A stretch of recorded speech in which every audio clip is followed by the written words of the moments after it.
Hi everyone! In this video we are going to discuss about the bad behaviors practiced in schools. The topic of discussion is about writing graffitis on school properties. Graffiti vandalism is generally referring to the unauthorized drawing on private or public surface without permission. Thus, graffiti in school environment can have negative impacts on students' learning, the school reputation, and overall school environment. It can create a sense of disrepair, insecurity, and disrespect for property, impacting academic performance and students' behavior. However, in this video, we will be discussing about the behavior of writing graffiti, the causes and effects of writing graffiti, the prevention and management strategies, and will conclude the discussion.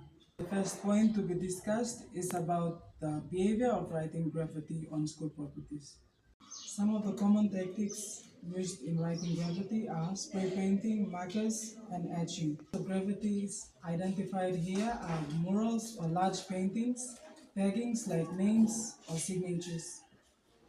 This can all be found on walls, desks, tables, bathrooms, playgrounds, and so on. Thank you. Let's hear from the next presenter who will be discussing about the causes and effects of writing graffiti on school properties. As mentioned earlier on by the first speaker, I will be discussing about the causes and effects of writing graffiti in schools. In schools, graffiti is viewed as a form of misconduct because it promotes behavior that is not aligned with the school respectful and constructive culture. Most of the graffiti found in school is done by students. When I'm saying this, you might be curious as to how and why graffiti is done in schools. So now let's see some of the causes of writing graffiti in schools. First of all, graffiti is caused by lack of supervision by teachers and school administration. Secondly, lack of alternative activity like creative expression done in school. And thirdly, students being rebellion against the school administration. Some of the causes are damaging of school properties like defacing classroom walls, restroom walls, and other surfaces within the school vicinities. Secondly, is when graffiti is everywhere to be found in school, it distracts teachers and students by hindering the positive and focused learning atmosphere. And thirdly, is promotion of negative message. Sometimes graffiti may involve offensive gang-related, inappropriate message that can influence students negatively. This may sometimes cause bullying, truancy, and even fighting.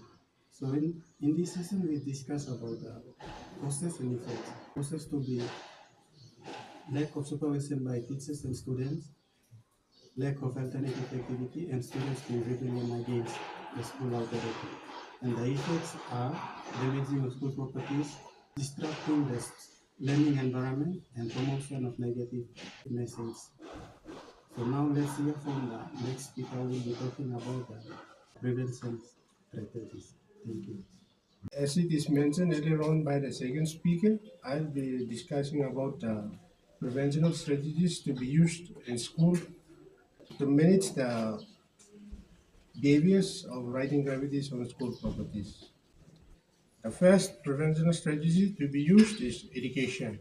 Provide education and awareness about negative impact of graffiti on school property, including cost of cleanup and repair.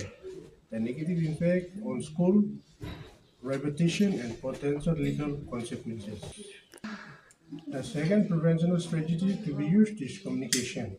Communicate clear rules and consequences for graffiti vandalism to students and staff. Graffiti on school property is not tolerated and result in disciplinary action. The second prevention strategy to be used is collaboration. Working with local law enforcement to develop a strategy for preventing and responding to gravity violations on school properties. And the next person will be discussing about the management strategy to be used in schools to prevent the behaviors of writing gravities. As mentioned by the third speaker, here are some management strategies to be used in the school. The first one is quick removal. Quickly remove graffiti from school properties to to deter repeat offensive or prevent a graffiti culture. The second one is graffiti resistant surface. Consider using graffiti resistant materials on school property to make it more difficult for vendors to leave their mark on. The third one is reporting. Encourage students and staff to report any incident of graffiti vandalism to school administrators and law enforcement. Prompt reporting can help identify offenders and prevent future incidents. And the final one is community involvement. Engage students and community members in anti-graffiti initiatives such as murals projects or graffiti art classes to provide positive alternatives to vandalism. With that, I will hand it to the other presenter to come and sum up the topic. To sum up this discussion, so far we have discussed the behaviors of writing graffitis, the process and the effects, the prevention and management strategy to control the behaviors of writing graffitis on school properties. Writing graffitis on school properties is a common issue that encompasses a range of messages and artistic expression, often seen on the walls, desks, and other surfaces.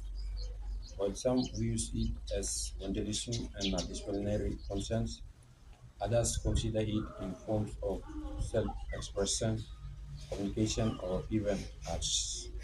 Schools often respond to graffiti, covering it up or removing it. However, some perspectives suggest exploring the underlying message and motivation behind the graffitis, seeing it as potential outlets for students' emotion or a reflection of their expression. Therefore, to recommend this discussion, we strongly recommend that such behavior should not practice in school. These behaviors should be monitored by disciplinary committees and school counselors and can be punished for such behaviors.